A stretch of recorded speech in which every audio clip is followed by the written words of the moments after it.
ora e te iwi and welcome to another episode of Playmakers. Joining me today is newly retired Kiwi Fern player Honey Hireme-Smiler, aka Te Wahine Toa o Putaru. No mai, hara mai. Honey, welcome. Kia ora, Rev. Now, it's kind of funny. I've caught up with you a couple times over this year and there was no talk of retirement. And now you've announced your retirement officially after that last win against Whetū Samoa. So talk to us about the decision and how you basically came to it. Yeah, I suppose it did come as quite a surprise to many because I suppose the initial intention was to try and play through to the 2021 World Cup next year. But yeah, I think I'd been thinking on it for some time, and there was a few contributing factors I think that helped me make that final decision, which I'd actually made prior to going into camp. When I got the phone call from Ricky to say that I was selected in the final 19, it really made me think, look, what am I doing here? And this year, I think alone I picked up, 3 or 4 little small niggly injuries, not big ones. I'd come off the surgery, managed to get my sort of conditioning back, and then those injuries kind of played a small part. And I was playing a lot of sort of club stuff and just picking up little things, and I started to feel like my body was struggling with the contact side of the game, and as much as I trained for it, I'd still come off, really bruised and battered from just club games. I thought, I didn't know how well I could cope at international level. So, yeah, for me, I thought the timing was perfect. I think mentally I wanted to stay in. I was like, just grind it out, keep grinding it out. But when I reflected back on, my, I suppose, years of the game, I thought, you've done well, and you're not doing, you're not letting anybody down if you were to retire this year, honey. So I had a kōrero with my family and my wife, and sort of said, look, this is how I'm feeling and that.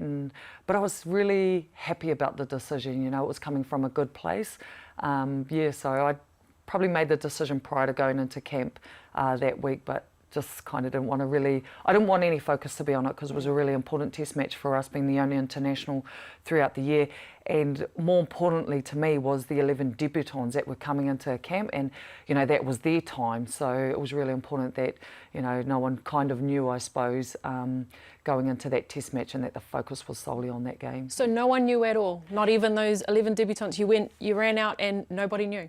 I did mention to my coach, probably just after captain's run, I mentioned it to him and explained to him my reasonings around not saying anything. And I roomed with Autumn Rain Stevens Daly that week, and it was sort of just a little moment throughout the week. I mentioned, she said something about, next year, when we do this and this, and I sort of thought, Autumn, actually, hey, I'm going to let you know this, but please, don't get caught up on it and just focus on your game. And she was like really shocked by it, and I said, please don't say anything. So, yeah, I did let her know, and I had planned to tell everyone on Sunday morning, when we were sort of doing the review, but it sort of ended up coming out in the changing rooms, and I was really overwhelmed actually by the reaction of the girls, and there was a lot of tears, and I thought, that made it quite emotional for me as well. But for me, I think it's been such a good decision because throughout the week, because I knew, and seeing the girls that were coming through, and the management team, our manager Mere is amazing, our new coach Ricky and his coaching crew and all our medical stuff, I was like, the team's in such a really good place, and although it holds this massive part of my life and in my heart, it's time to, hand it over and let it go. And the leadership, Crystal, Rota, and all the leaders within the team now, I thought it's a really good time to step away now and let it continue to evolve. 18 years, I don't think anyone would be thinking you let them down with that decision. Shock, yes. Disappointment, no. It's opened up the space here, and this is Stevens. Stevens running away from the defence or her support. But that was beautiful from Autumn Stevens. And the youngster scores on debut for the Kiwi Ferns.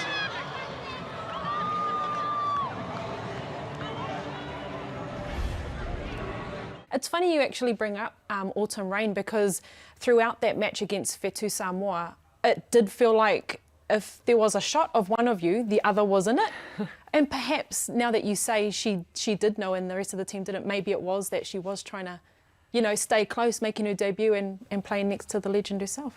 Yeah, I mean, it was really cool that I actually got to play my last test match with Autumn, because I knew her as a baby. You know, I played with her mum and her auntie like for a big chunk of my career back in the Bay of Plenty and Rotorua, and we grew up playing sort of Bay of Plenty and rugby and sevens and all of that, our career together. So then to run out alongside, you know, my really good friend's daughter, who had watched, you know, grow and evolve over her own lifespan, you know, to play alongside her.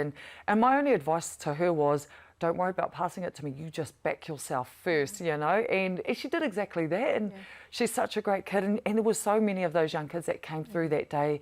And you can see it's almost like this new generation that's coming through. They come through with their own sort of confidence and creativity, that they just want to put their own stamp on the jersey, you know. And so to hand that jersey over and be like, your turn now, was, you know, it was a huge credit to, and for me, I was like, I'm handing it over in admiration for what I know that these young kids can do in the jersey now. Is that Auntie Raiha, perchance? Yes, yeah. It is, yeah. I know it too. You mentioned the Rugby World Cup, and, you know, next year it's happening. And I think for me, that was probably the only one thing I thought, oh, wow, the Rugby World Cup's just around the corner and you won't be in it. So was that something that you had to really consider about not being a part of this time around? Yeah, it definitely was a big part of it. And see, you know, when you go to a World Cup, it's 4-year preparation for me, you know. So, and I know every time I've gone to, you know, that would have been my 5th Rugby League World Cup, is when I want to be at my utmost best, you know. And so in the back of my mind, I suppose I had that a little bit of fear or worry that, am I actually going to be at my best if I compare it to my 2003 World Cup or 2008 or 2017 World Cup? Am I going to be better than that? And I probably could honestly say to myself, no, I don't think you are. You're not going to play the game the way you have in the past, because, you know, obviously age catches up with you, and I wasn't as fast and as strong as what I wanted to be. And so that did help make my decision. If I can't be at my absolute best, then I don't want to be there and do any kind of injustice to the jersey and the Kiwi Ferns. So it was a hard reality to come to, but I think the timing was good, because I would have hated to have gone there and not played at my best and then retired on those terms. Yeah. You know, so yeah, that did play a bit of a part of my retirement, yeah. Some athletes can't do that or can't see that. So for you to be, you know, 18 years deep and go, hey, you know what, I'm not going to be able to put my best foot forward, that's a huge deal. What has the feedback been like? Because I know in social media there was a lot of, you know, tributes to you from New Zealand and around the world. So how's that phone bill? Yeah, it's been really overwhelming, to be honest. I mean, I just thought I'd get off the field on Saturday and say bye to my team, pack my bags and go home, and that's the end of it all. But yeah, the support that's come through has just been in somewhat of a shock, really, and very, very humbling, I think.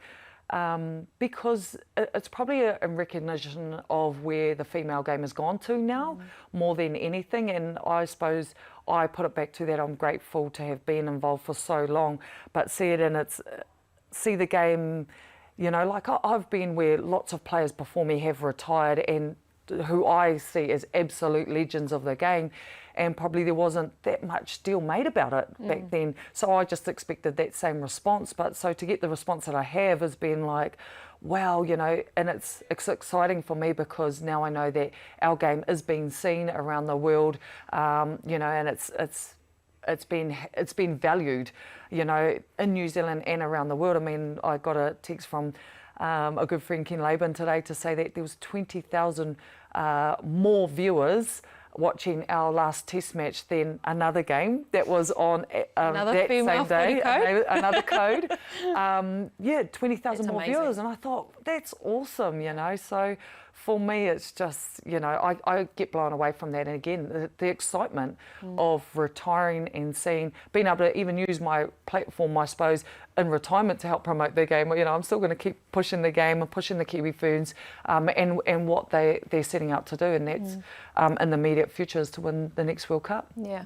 I mean, it even happened here when we're walking into studio. Everyone that's seen you has been congratulating you on this career since you walked into the studio. So it's been going on for a couple of weeks now. But you mentioned that you got a message from a certain newly retired silver fern, so tell us a bit about that. Yeah, I mean, I was driving home on Sunday and I got a text from Laura Langman, who, you know, I totally idolise. I mean, she's the GOAT to me. Yeah.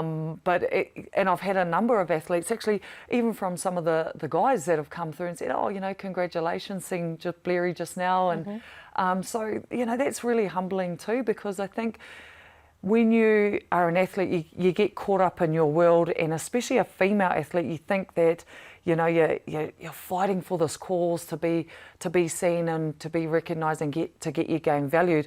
But then when you get recognition from some of the guys, and you know, then you know, yeah, this is working. You know, people are seeing us as athletes, and not that, you know, I know back in the day when we first started playing, people just kind of made joke of us and like, oh yeah, here's the entertainment, here's the curtain raiser game. Yeah. But now they actually respect us as athletes, and they can see that the level that we're competing at, you know, is right up there. So it's really nice to have that respect for the game and the women that are playing the game at the moment. Yeah. 2002, 18 years ago, were you aware of that struggle, of that fight to be, you know, recognised as, you know, women's rugby league is a viable sport and we're really good at this? Were you thinking about that back then? Probably not. You know, I think I was just a new rookie to the game and thinking, wow, I'm going to represent New Zealand. This is a big deal. And you know, I come up through an era where there wasn't any female sports on TV anyway, so I didn't expect that recognition back then. And as long as I got recognised, you know, in my local South Waikato newspaper, that was a big deal to me, you know. But obviously the way media's gone now in social media and all of that, you know, it's a real timely movement, I think, to see where it's going, and especially as it's moved into the professional era, because I felt those struggles back then, you know, like, hey, you're being picked for the New Zealand team and this is how much it's going to cost you. I was thinking, oh, okay. You know, I thought that was a bit strange, but who cares? I was going to represent New Zealand. I just went along and done it. But now it's completely, you know, flipped on its head. It's like, here you're going to represent New Zealand, and this is how much we value you in terms of your recognition, or you're a professional athlete now. And yeah, so it's going through those eras of the game, and where it's evolved to has been huge, yeah, and really, I suppose, just so grateful for the ones that really paved that way even before me. Yeah. You know, they sacrificed so much, those women back then. So yeah. Well, it's only taken 25 years, honey. This year, 25 years, and it's become even, you know, a bigger occasion because of, you know, your announcement as well. And I don't think, you know, anyone will be forgetting that in a hurry. You mentioned that there were no other, you know, real female sporting, you know, codes on TV and things like that. So who did you idolise? Who did you look up to? And I don't know, whose posters were hanging on your wall when you were a young aspiring rugby league player? Yeah, I mean, I had the Ruben Wickies, the Stacey Jones, Wally Lewis. I absolutely love Wally Lewis, go Queensland. Yeah, so I mean, I idolised all males growing up, and it wasn't actually till I think it was 16 years old when I went along to my first Women's Rugby League Nationals, and they picked this New Zealand team there. And I was like, oh, I didn't know that they did that, and I didn't know any of the players. And then sort of 17, 18, and then I started to see these players play, and the likes of Trisha Hina were playing, and Luisa Aveki, and I was like, man, these women can play, you know. And then I started to idolise them. But, you know, even though they weren't on TVs, once I sort of got into that environment, you just aspired to be like them, because you saw the way they played, the way they carried themselves both on and off the field. You know, then I knew I had role models, and I was like, man, this is the thing. There's actually this team over here in the background, and they're absolutely sacrificing. I suppose I'm really grateful to come through that era, because they spoke about, you know, my debut, I was, you know, 2002, they spoke about the woman that had gone before. Back then we were sort of a separate organisation, New Zealand Women's Rugby League, and we saw the committee and they were all women and they were selling raffle tickets and all of that stuff, you know, so we got to see that and we obviously got to be a part of it. I mean, I was running raffles back then too to help fund myself to be part of the team. So we carried that struggle or that journey together, and I don't really see it as a struggle. You know, and it was a sacrifice, but also it was a choice. We chose, you know, we were chosen to be there, so we chose to do what we needed to do to get on that plane to go and represent and play in World Cups and things like that. So, yeah. Yeah, and not forgetting, despite all of that, you know, the women came away with 3 World Cups, the very first ever World Cup in year 2000. So not only was there a struggle, but the team were getting results as well. Exactly, and it was the results that made you want to go back, but also it was the culture and the friendships. Like, you only had to be in there for 1 year to know I wanted to be back in there again, you know. So, and then year after year, it just felt like it just got better and better. And then, you know, in any sort of team system, that becomes your family and that becomes your why and your no. So then you don't want to miss out. So everyone always says, how did you stay in for so long? It was like fear of missing out, you know, was a big part because that was my family, that was my sporting family. And so I just wanted it all the time and I love to compete.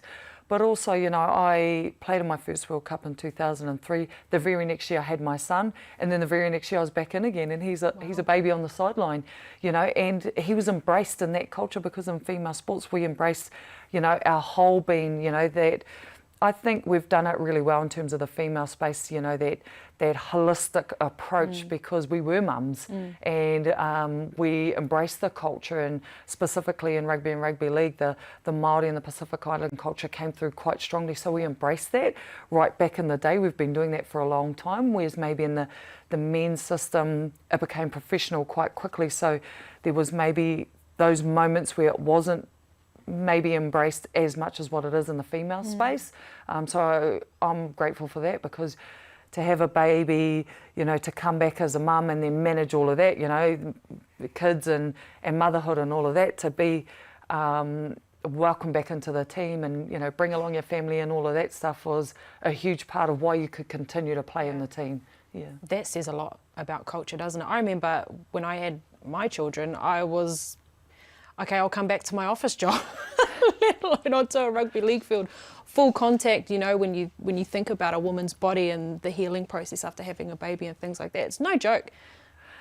Yeah, absolutely. Yeah. In fact, I think I came back in way better condition after having my son, you know, than what I was prior to having him. When I was sort of a teenager and, you know, had, you know, very minimal I suppose, education around nutrition and what was good for me back then. But, you know, after having him and then coming back, I mean, I've probably been in my best shape probably 30 plus onwards, especially as the game's evolved, and we get all that extra resources now in terms of your nutrition, your strength and conditioning and that mental side of the game. You know, I didn't start to get that till sort of 30 onwards, and then it's helped, I suppose, in some sense, helped me, you know, really evolve my own game and what I needed to do in terms to stay in and keep up with those 20-year-olds coming through. Or you don't have to compete with them anymore. Yeah, I know. Talking about your game and your forming and coming, you know, like to fruition plus 30, when did the fend kick in? Because there have been a lot of women over the years who have suffered your hand in their face on the wing. So where did that come from, and how did you really make that, you know, a strength in your game? Yeah, I don't know, actually. I think it's an instinctive thing. I know I was sort of doing it when I was playing sort of schoolboys, you know, right from a young age. It was just a way in which I could get away from people to run away. And I mean, you know, in all honesty, I had a pretty rough upbringing. You know, I was, I mean, I suppose growing up in Aotearoa, you know, everyone back there would know, you know, I was in the mix of, you know, that sort of rough bunch and got involved in a lot of it. So, you know, and that was sort of, you know, a few fights here at school and things like that. So I don't know if that played a part in it. But yeah, it just became a bit of a trademark. But I don't think I ever a lot of my early years was just instinctive, but when I realised how effective it was, then I actually started to work on it. And so, you know, in my trainings, I'd actually practice it, just pushing, you know, pushing things off and and trying to get the angles right, and whether I was getting them in the face or on the shoulder or whatever, and really started to critique it and work with my coaches like, you know, if I get them on this angle, you know, and then it just evolved. So it was something that I practiced, and that's the key to evolving your game, is when you're good at something, you actually have to continue to work on that. And so everyone just thinks, oh, it was the trademark Fen, but actually I did a lot of work on it. When I realised actually it's one of my strengths. This is working. We'll keep doing it. Now, becoming a trailblazer in rugby league, I don't know if it was an intention for you to become, you know, one of the greatest that have ever done it for women, and probably for men as well, to be honest. Was that ever an intention for you, or where did you, you know, see this career going? It definitely wasn't ever an intention for me. I think I just saw my career as wanting to do the best for my team and play at the best of my ability. So for me, you know, I'd be lying if I say every game I went out to win. You know, that was always my top priority, is I'm going to do whatever it takes to help my team win this game. So that was always my focus, whether it was winning test matches or winning World Cups, whatever that was. So in terms of trailblazing, no, I mean, I just happened to play in a position where, you know, I would always get a lot of credit for tries that came off, not necessarily the work that was done before me, you know, the forwards and all them carrying the ball and the passes that would come out wide. I just had to catch and run over the line a lot of the time. But trailblazing was never, you know, something that I set out to do. I think in terms of influencing the game in my community, then absolutely I was intentional about that, because I was grateful enough to play a big chunk of my career up here in Auckland, because there wasn't a lot happening down in the Waikato and Bay of Plenty in terms of women's rugby league. So probably my last 5 or 6 years, I've intentionally wanting to promote the game back in regions where rugby league's not a big, there's not a lot of rugby league down in my communities. So I've gone about intentionally doing that. So whether that signs me up as a trailblazer, I'm not sure, but for me, you know, it's paid off, because to see so many more girls being selected in black jerseys, or not just black jerseys, representing Upper Central Zone, you know, even looking at the Mid-Central Manawatu area, Wellington, Canterbury, they've all got representative teams now that are coming along to nationals, and then those players are being picked for the Kiwi Ferns. That gives us, you know, a lot more variety of players to pick from the Kiwi Ferns. And then even the introduction of being able to pick our Kiwi girls that are based in Australia, you know, because we want the best out there. We want the best in the black jersey. So for me, trailblazing in terms of, I suppose, expanding the game outside of Auckland and around communities that haven't really taken on the game in terms of the women's space, then that's been a big, I suppose, priority for me. Yeah. And there you go. And that's what sums it up. You did it.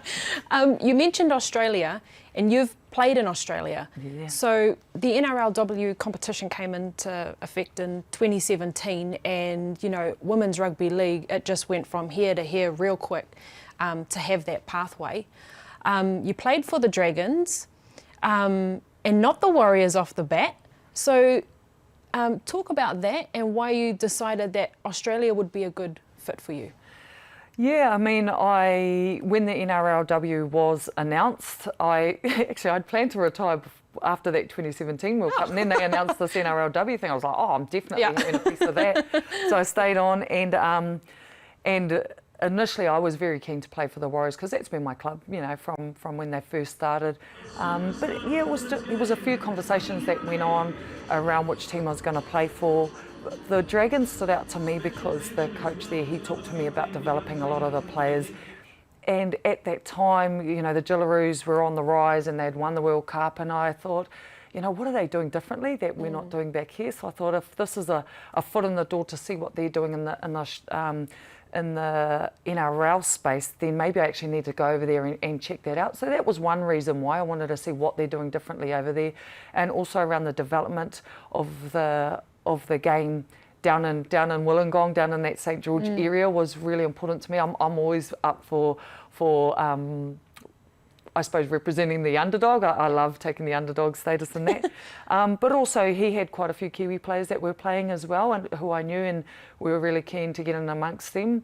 So it was a big challenge. It was probably my first time actually getting to know on a personal level some of the Jillaroos players. I'd played against them for years, but never really had that time and space to get to know them as people. So I really respected that, and the athletes that they were, and how they carried themselves, I suppose. So I probably had a newfound respect for those players.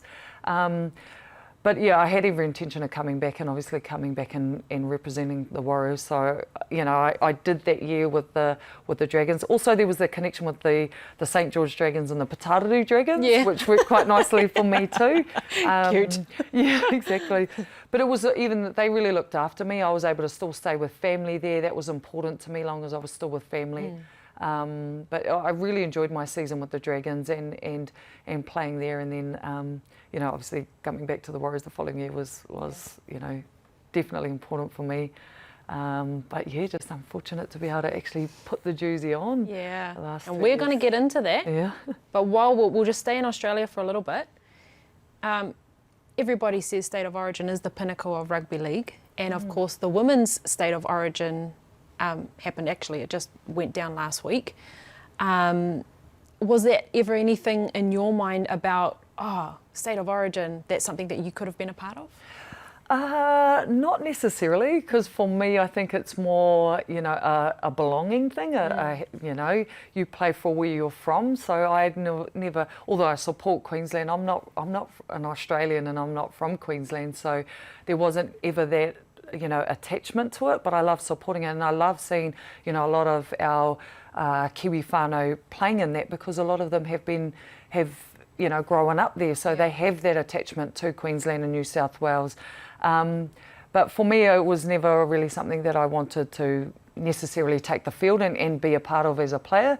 But what I would love to see is that implemented back here in New Zealand, you know, whether it's a North versus South match or something like that, because I think it would, you know, it'd really go off exactly like how it does in the women's space over there. Yeah, exactly, especially with, like you mentioned, the nationals competition, with all these players springing up around the place, and would probably make for more competition for the Kiwi Ferns. Yeah, I agree with you. I think that we could take that model and play it here, and you know, it's only going to help grow our game. So but yeah, I want all of our players to stay here playing, because if they go and play for Queensland, they can't come play for the Kiwi Ferns.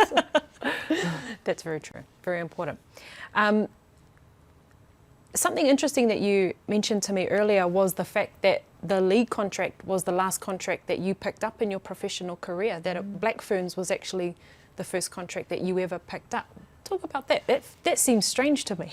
Yeah, well, it's kind of like looking at, you know, when people say, an 18-year career, and I'm thinking, actually, it has been an 18-year career, but in fact, I've only really been deemed a professional athlete in terms of being on contracts, you know, well after my 30s. And I think I was 32 when I first signed a rugby sevens contract, and initially that was a part-time one, and then we went to full-time, and then I signed with the Black Ferns 15s, and then it was actually the NRLW that sort of introduced the professional side of the game, where we actually signed contracts. So, you know, I'm probably only just at the start of it, in terms of the professionalism of the game. Although for me, I don't I suppose say that the game's only been professional just because contracts have been signed. I know in 2002 we were professional as players back then, regardless of we were signing contracts or not. It's how you play the game and how you carry yourself is what I deem as a professional athlete. And if you're representing your country, you're a professional athlete, you're an elite athlete. It doesn't matter how much you're signing a contract for, whether you're signing a contract or not, because it's all about representing your country and doing that to the best of your ability. But yeah, the contract side of it is really starting to come in, and I think it's really important that we're educating the young girls that are coming through the system, because they are going to start being chased and scouted and all of that, and ensuring that they make the best decisions for themselves. I mean, you see it in the men's game, you know, these young 16, 17-year-olds being recruited and scouted at such a young age, and they sort of just sign whatever's in front of them at first, and then a couple of years down the track they're like, oh, you know, this hasn't worked out, and they probably haven't had the education around, you know, what that actually means. So that's what we've probably got to start looking at for these young girls coming through, is ensuring that when they're signing these contracts that it's looking at their whole lifestyle. What are they going to do career-wise, not just on the field but off the field, and embracing that whole holistic approach I'm, you know, really, I suppose, passionate about. Yeah, definitely. And I think that's something that has been discussed, but in the men's game in particular. But as you say, as those contracts start picking up, you need to be educated. And a lot of those young players will go in with their parents, but see, the parents don't know much about those contracts either. So the education, definitely important. Yeah. Going back to the Warriors thing, you've, over the last, 1 to 2 years, you've been through a lot, both on and off the field. And as you mentioned, you never got to put on that Warriors jersey.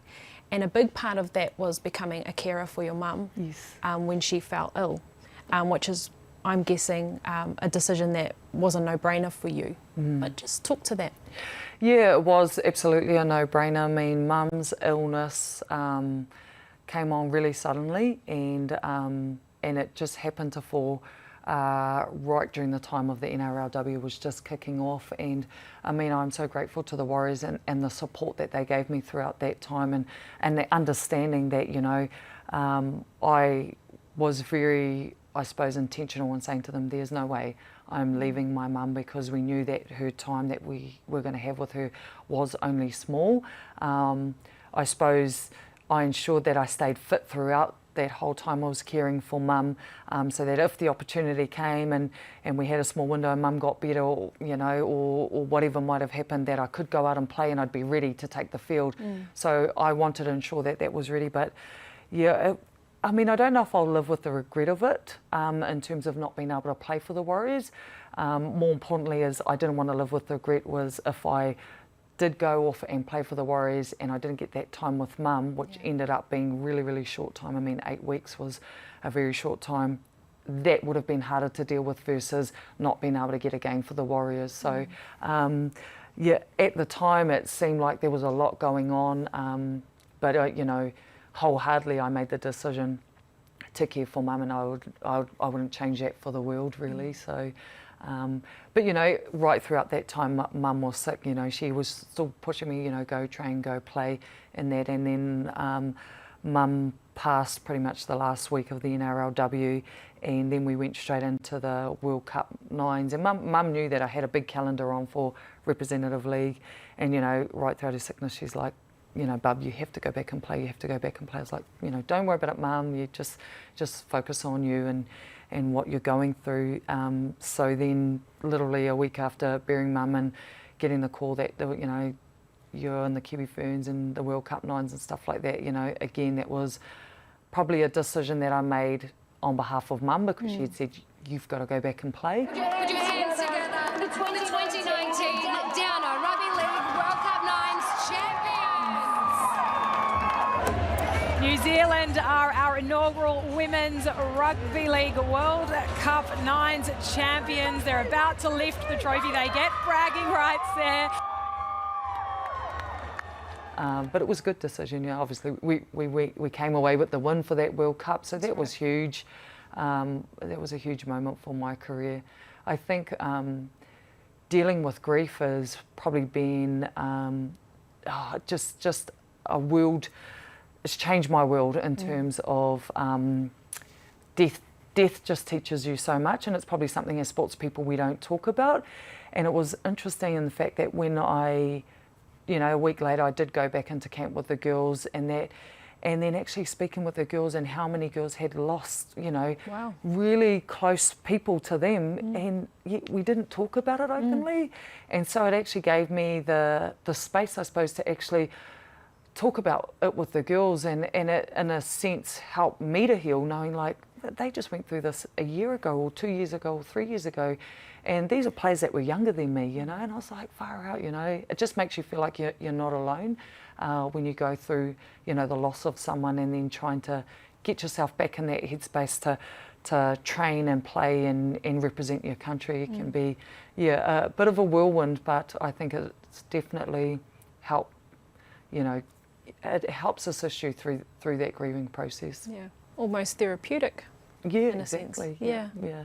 And within that short time that you had with your mum and caring for her, you slipped in a wedding to make sure mum was there. I'm married, and I don't know how you pulled that all together. I'm guessing you would have had, all the whānau support in the world to make sure that happened for you guys. Yeah, I mean, I can't take any credit for that, to be honest. My wife did absolutely everything. I mean, she had 2 weeks to organise it all, and things were changing on the daily, and she's like, oh, we can't do this, we can't. And I was like, look, just give me the dress, and I'm just showing up on the day, you figure it all out, because at the time I was staying in the hospital, with mum and that, and as mum sort of deteriorated and we had to keep changing things around her, to the point where the nurses, the whole ward, really got in and supported us. So we ended up having the wedding in the chapel, in the hospital, and the ward helped prepare us mum for it. And at the same time, my nan was in the hospital as well, so we're wheeling 2 people down. And I mean, honestly, we had sort of planned to have that wedding and then do the big one later on, but that day was so perfect. And our wedding day kind of gets lost in amongst everything that was going on at that time. But when we watch it back, we're just like, actually, that was perfect. There was obviously a lot of people that we couldn't have there at the time, but it was what it is. What it is. And when I look back at it, I was thinking, I was absolutely happy. It was a perfect wedding day for me, and so was my wife, and that's all that mattered. It was still a celebration of our life and our life together, and it was really important for our families to be there, and especially mum, because I think mum needed to know that, that Rochelle's got my back, once she passes, because mum knew that I would probably struggle a bit. And also for my family too, I knew they were quite worried and how I was going to cope after mum and things, but to see that wedding and our, and now being married in a life which I actually never thought I would be married. I used to say to her, that's not my life, but I'm loving it. She's been a huge backbone to me and our 3 boys. In saying that, what have you taken away? I mean, the on-field stuff aside, what did this teach you? Because it must be one thing to go through a grieving process like that, it's another to go through it as a mother yourself. So how did that, maybe affect things for you as a mother? Yeah, I think during the time, my sole focus was on mum and caring for her. And when we took her home, into palliative care, and then I became the full-time carer, and the nurses showed up and said, look, you've got to give this medicine, and I had to deal with all these injections and things like that. I was like, really like, oh my gosh, like this is all falling on my shoulders. So I didn't probably have the space to see how it was affecting my wider family. My mum's one of 9, and she was sort of one of the eldest of her brothers and sisters. But as I sort of sat back next to mum's bed and see the family come together, I realised the impact that mum has on our wider family, the impact that it was having on my brothers, on my dad, and especially mum's grandchildren, my son and all the grandchildren. And I just thought, I've actually really got to step up here and ensure that that everyone gets their time with mum, and that we all process through this grieving together, and that we speak about it, because I think that was the fear, is that when mum passed, that we weren't talking about it because it was so raw to talk about. And so we probably just created that space where we could talk about it as a family, and that's helped us get through it. And our family's so tight, and if anything, they say when people pass, it almost becomes a reunion of families, and that's what I felt. Our family's really pulled together, my cousins and my aunties and uncles, and now my mums and my new brothers and sisters, and it's for me it means the world, and they've supported me through my sporting career. And even right through to my retirement, when they did the haka in the grandstand. That was amazing. Yeah, that was Absolutely huge.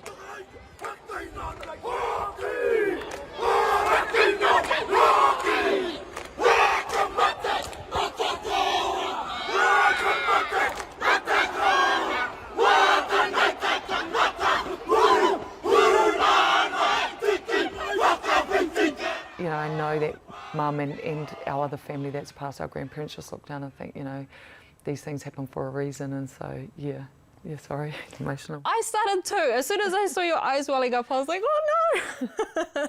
But it's one, you know, you touched on something there, and I know as Māori and tangihanga, it's so tapu, and it is a whānau affair, you know, and you do have that wraparound awhi that sometimes in the moment you forget that they're there, but then you're like, holy man, like this just affects all of us. The love is huge. Yeah, absolutely, and that's what it comes down to, you know, when someone is sick, or especially when someone is dying like that, the amount of, you know, people that come around and support you, you know, during that time was just huge. And from a sporting side of things, like we were getting flowers and cards. I mean, the Jillaroos sent me a basket of flowers and wishing mum all the best while mum was sick. And, you know, just teams, you know, people in the whole sporting arena were sending just their well wishes. And that was just like, wow, you know, it was just so heartfelt. And I just felt like I owed all these people just a massive thank you, you know, thank you, because your support and your love really meant a lot to our whānau while we were going through such, you know, that hard time. Nice, wicked. Yeah. I'm so happy that you got to. I mean, it's probably, you know, in the worst way possible, but beautiful at the same time in a weird way. Yeah, exactly. It's bizarre. Yeah. When you look back, what is your proudest moment in your career? I'll try and lift up the weight a little bit now. Yeah. I've probably had this question quite a bit in the last week and a half, and I've spoken quite a bit about my debut, and I was thinking, oh, was it my debut? Was it just the excitement? But I think it was my debut, because I know at my debut, what I always think back to, I think I talked on the other show about, you know, the kickoff coming and me dropping the ball and things like that. But I really thought about it deeply, and I thought, what was it about that debut? And it was running out onto the field and standing and doing the anthem, and it was having mum, dad and my grandfather on the sideline there. And I think it was that moment. It's those little small moments to look up and them seeing me standing with the New Zealand, with all these New Zealand players, and I'm one of them, and I'm wearing this black and white jersey, and it's those moments that have been so huge to me. I mean, I have had a number of successes throughout my career, and winning, you know, test matches and World Cups and different awards and things like that. But those moments don't really compare to moments when I've been able to look up and see my family in the stadium and see how proud they are, or receiving texts from my family at home who have watched it on TV and seen how proud they are. It's those moments, you know. So for me, again, my biggest thing is whānau. It always has been. And to see, you know, my young nieces and nephews be so proud to see their auntie on TV, you know, that to me is what really helps sink in, like, you know, I am doing good here. I am influencing not just, you know, the game, the community, New Zealand, but more so importantly, my family in a positive way, and saying, look, if I can do this, you guys can too, you know. Yeah, that's so important to me. Yeah. So where to now? Where do we see Honey Hireme-Smiler in the future, if at all?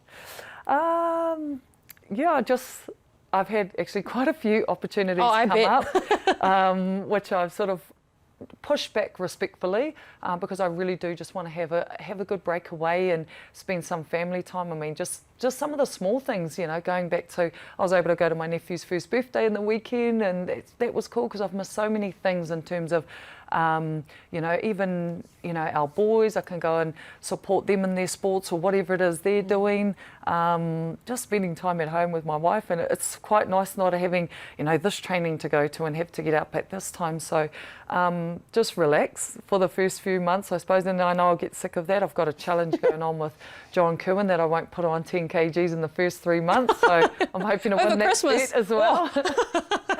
But you know, obviously I get to stay involved with the sporting scene in terms of Sky Sport, and so grateful to them and the opportunity that I get with them, and also my Halberg role. Like, I absolutely love that job. It's my I mean, I get to work alongside these kids with physical, visual impairment, and help connect them with sport. And it takes me back to those moments again when I can work with a family and you know, who think that because their young person may be in a wheelchair or visually impaired, and they think, oh, you know, sports or active play or recreation, whatever it might be, it's just not going to be for them because of these impairments that they may have. And then we get to introduce them to a sport or help them with some funding to engage them in lessons, whatever that might be, or attend a school camp for the first time, and then they get that bug. You know, you get a bug as a sports person, and these kids get it too. So when I see those moments, I'm like, yes, I hooked you, you know. And I love that because these kids, you know, they have these massive challenges on the daily, from getting up out of bed, you know, to getting themselves to school and things like that. So then to give them the same, to help them nurture that same love that I have for sport and that connection that you have with what sports offers you, you know, that's huge to me. And I get to work with some super cool kids through the Halberg Foundation. I just absolutely love it. Wicked. Yeah. Well, I'll leave it at that. Congratulations. You should be so proud. I know that everyone across the motu is so very proud of you too. Yeah, thank you so much. Yeah.